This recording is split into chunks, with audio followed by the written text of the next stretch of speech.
বাজেমে প্রেমে পড়লে ক্ষতি।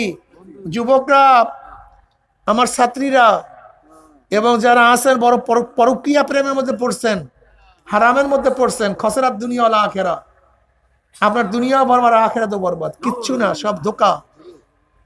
মনকে মাদান, আল্লাহ না করুক যদি এরকম কেউ অভ্যাস হয়, তার কাছেও যাবেন না, কথা বলবেন না, খবরদার। কাছে যাবেন আর কথা বলবেন আর বলবেন প্রেম থেকে ফিরিয়া থাকবো, এটা সম্ভব না, এটা হবে না।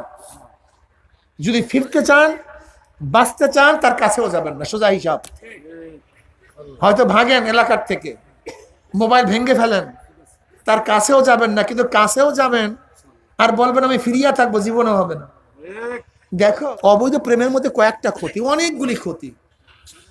এর মধ্যে মারাত্মক ক্ষতি কোনটা? তুমি একটা মেয়েকে ভালোবাসো, ধরে নাও যুবকরা একটা মেয়েকে ভালোবাসো, কিন্তু মেয়ের সাথে বিবাহ হয়নি। এখন বলো তো গ্যাঞ্জামটা কোন জায়গায় লাগছে? হ্যাঁ, একে কিয়ামত পর্যন্ত গ্যাঞ্জাম লাগাইয়া ফেলেছে, কিয়ামত পর্যন্ত। যাকে বিবাহ করবা তার হাজারো ভুল তোমার সামনে আসবে, যাকে বিবাহ করবা তাকে পছন্দ হবে না, যাকে বিবাহ করবা না তাকে অন্তর দিতে পারবা না, যাকে বিবাহ করবা তার সাথে ভালো ব্যবহার করতে পারবা না। এই যে গ্যাঞ্জাম লাগছে, এই গ্যাঞ্জাম আর ফিরাতে পারবে না। আর যেই মেয়েটাকে ভালোবাসছিলা, ওই একই কেস। কি দরকার আছে ফাইজলামি করার? কি দরকার আছে? আর তুমি কি জানো বর্তমান প্রেমের বিবাহ যেগুলি হয় 70% বিবাহ টেকে না, 70% টেকে না। আর যে 30% থাকে, 30% জাহান্নামের আগুন লাগছে।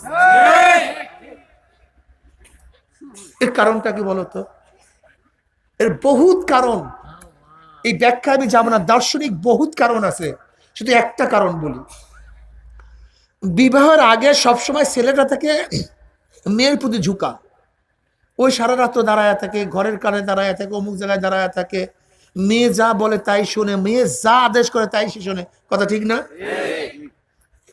বিয়ার আগে পাগল ছিল, নরম ছিল ছেলে, আর এখন বিয়ার পরে ছেলে গরম হয়েছে, মেয়ে কি হয়? কিন্তু মেয়ের অভ্যাস কি ছিল? গরম হওয়া। কথাটা বুঝতে পারি। বিয়ার আগে মেয়ে ছিল কি?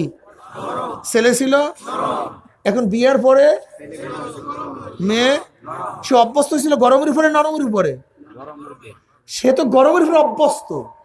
হঠাৎ করে যখনই স্বামী তাকে গরম দেয় আর সহ্য করতে পারে না, বাস এই কারবার শুরু হয়ে যায়, আর পারে না। এটা পারবে না। এতদিন ছেলে ছিল নরম, তুমি যা বলো যা বলো, আর এখন স্বামী হওয়ার পর আদেশ করে, এটা মানতে পারে না, এটা করবা না, ধোঁকা খাবা, ধ্বংস হবা, জাহান্নামের আগুন লাগাবা, ঘরের মধ্যে গ্যাঞ্জাম লাগাবা, ভালো থাকবা না। আর যাকে বিবাহ করছে তাকে মহাব্বত করে, সে কালা হোক,